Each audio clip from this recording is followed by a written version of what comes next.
Hi welcome to my ఛానల్కి ఎవరైనా కొత్తగా వస్తే ప్లీజ్ సబ్స్క్రైబ్ చేయండి అండ్ వీడియోకి లైక్ చేయండి అండ్ వీడియో మాత్రం ఫుల్గా చూడండి. Let's get in to the video. ఇప్పుడు ట్రంప్ ఇండియా పైన బిగ్గెస్ట్ టారిఫ్ అటాక్ చేశాడు. అంతేకాకుండా ఎంటైర్ ఇంటర్నేషనల్ మీడియా దీనిని కవర్ చేస్తుంది. ట్రంప్ ఆర్డర్స్ ఇచ్చాడు ఇండియా మీద ఉన్న టారిఫ్స్ డబల్ చేయమని. అంటే 25 ఉన్న టారిఫ్స్ని 50% చేశాడు. మన ఇండియా బార్డర్స్ కంపేర్ చూస్తే పాకిస్తాన్కి 19% అండ్ బంగ్లాదేశ్కి అరౌండ్ 20% అండ్ మయన్మార్కి 40%. బట్ ఇండియా మీద మాత్రం హైయెస్ట్ టారిఫ్ అప్లై చేశాడు. ట్రంప్ క్లియర్గా చెప్తున్నాడు, ఈ రీజియన్లో నేను హైయెస్ట్ టారిఫ్ ఇండియా మీద పైన మాత్రమే వేస్తానని. అంటే ఏంటంటే రేపు అమెరికన్ కన్స్యూమర్స్ ఇండియా ఐటమ్స్ కన్నా మేడ్ ఇన్ పాకిస్తాన్ ప్రిఫర్ చేస్తారు. బికాస్ ఇండియన్ ఐటమ్స్ ఎక్స్పెన్సివ్ అవుతాయి డ్యూ టు టారిఫ్స్ వల్ల. ఇప్పుడు అమెరికన్ జియోపాలిటికల్ ఎక్స్పర్ట్స్ కూడా చెప్తున్నారు, even US and American relations normal అయిన ట్రస్ట్ మాత్రం కంప్లీట్గా డిస్ట్రాయ్ అయిపోయింది. లాస్ట్ 20 yearsలో చూస్తే bush, Obama and Biden, even Trump first టర్మ్లో కూడా ఇండియా యుఎస్ రిలేషన్స్ చాలా బాగున్నాయి. కానీ ఈ టర్మ్లో ట్రంప్ ఇండియా యుఎస్ రిలేషన్స్ కంప్లీట్గా డిస్ట్రాయ్ చేస్తాడు.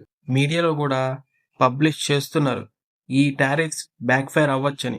ఇండియా అనుకుంటుంది, ఓకే మీరు ఇలా బిహేవ్ చేస్తే మనం రష్యాతో ఫ్రీగా రిలేషన్స్ కంటిన్యూ చేస్తాం. ట్రంప్ ఎందుకు చేస్తున్నాడు ఇలాగా? మెయిన్గా 2 reasons ఉన్నాయి. ట్రంప్కి ఇండియాస్ అగ్రికల్చర్ మార్కెట్ యాక్సెస్ కావాలి, కానీ ఇండియా ఈ యాక్సెస్ని ఇవ్వట్ల. ఎందుకంటే ఇండియన్ ఫార్మర్స్ నష్టపోతారని. సెకండ్ రీజన్ వచ్చేసి ట్రంప్ ఇండియా మీద ప్రెజర్ తీసుకొచ్చి రష్యాతో సీజ్ ఫైర్ చేయాలని చూస్తున్నాడు, కానీ పుతిన్ దీనికి ఒప్పుకోవట్ల. రీసెంట్గా మోడీ గారు క్లియర్ మెసేజ్ ఇచ్చారు, మన ఫార్మర్స్ని అండ్ మన ఫిషర్మెన్స్ని ఏ నష్టాలు రాకుండా చూస్తానని. అంటే మన దేశం పైన ఎంత ప్రెజర్ వచ్చినా మన దేశం వేరే దేశాలకి లొంగదని క్లియర్గా మెసేజ్ ఇచ్చారు. సో పిఎం మోడీకి క్లియర్ ఐడియా ఉంది, ట్రంప్ ఏంటంటే యుఎస్ కంపెనీస్ ఇండియా అగ్రికల్చర్ మార్కెట్ని యాక్సెస్ చేయాలని. కానీ మన ఇండియా మాత్రం దీనికి ఒప్పుకోవట్ల. ఆల్రెడీ అమెజాన్, వాల్మార్ట్ అండ్ ఇండియాలో ఉన్నాయి, వాళ్ళు డామినేట్ చేస్తున్నారు. అగ్రికల్చర్ సెక్టర్లో యుఎస్ కంపెనీస్ వస్తే మన ఇండియన్ ఫార్మర్స్ కంప్లీట్గా నష్టపోతారు. రష్యా యుక్రెయిన్ సీజ్ ఫైర్లో ఇండియా మీడియేషన్ చేస్తుంది, బట్ వార్ మాత్రం కంటిన్యూ అయితే ఇండియా రెడీగా ఉండాలి.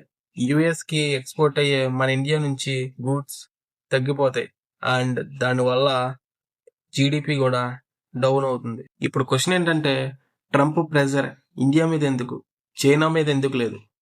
కానీ ట్రంప్ చెప్పాడు, చైనా మీద కూడా టారిఫ్స్ వేస్తామని మా ప్లాన్లో ఉందని చెప్పాడు. బట్ ఇండియా ఫస్ట్ అని అన్నాడు.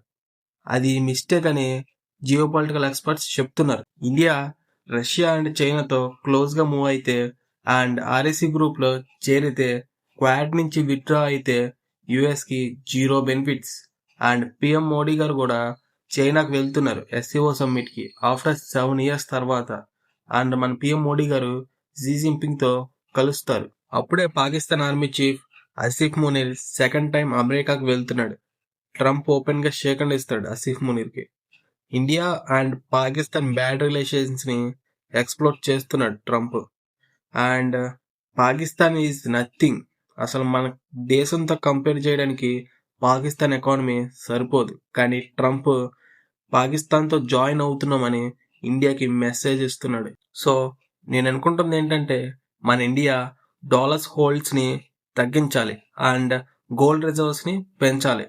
ఎందుకంటున్నానంటే రష్యా రిజర్వ్స్ని యుఎస్ ఫ్రీజ్ చేసింది. క్వశ్చన్ ఏంటంటే ఇండియా యుఎస్కి రిటాలియేషన్లో టారిఫ్స్ వేయగలదా అని. కానీ ట్రంప్ అప్పుడే చెప్పాడు, ఇండియా ఒకవేళ రిటాలియేషన్లో టారిఫ్స్ వేస్తే టారిఫ్స్ అనేవి ఇంక్రీజ్ అవుతూ పోతాయని. ఎలాగంటే చైనాకి చేసినట్టు. And Russia Ukraine war stop అయిపోతే ఇండియా మీద ఉన్న టారిఫ్స్ ట్రంప్ తీసేస్తాడా అని రిపోర్టర్ అడిగితే ట్రంప్ అది తర్వాత ఆలోచిద్దామని చెప్పాడు. అంటే దీని అర్థం ఏంటంటే మెయిన్ గోల్ రష్యా వార్ కాదు, మెయిన్ గోల్ వచ్చేసి ఇండియా మార్కెట్ యాక్సెస్ పొందడం యుఎస్ ఎక్స్పోర్టర్స్కి. నెక్స్ట్ ఫ్యూ వీక్స్లో చాలా డెవలప్మెంట్స్ ఉంటాయి. ట్రంప్ చైనాకి ఎలాగైతే టారిఫ్స్ని తగ్గించాడో మన ఇండియా మీద కూడా టారిఫ్స్ని తగ్గించవచ్చు, లేదా ఈ టారిఫ్స్ కొన్ని మంత్స్ అలాగే ఉంచి తర్వాత తగ్గించవచ్చు. సో నేను మీ అందరికి చెప్పేది ఏంటంటే, please prefer made in India products. Developing countries like south Korea and Japan కూడా ఇలాగే చేస్తారు. So let's support our economy. ఈ వీడియో మీకు ఎలా అనిపించిందో కింద కామెంట్ చేయండి. అండ్ ఇంకా సబ్స్క్రైబ్ చేయకపోతే సబ్స్క్రైబ్ చేయండి అండ్ లైక్ చేయండి అండ్ మీ ఫ్రెండ్స్కి షేర్ చేయండి. ఉంటా మరి. జై హింద్, జై భారత్.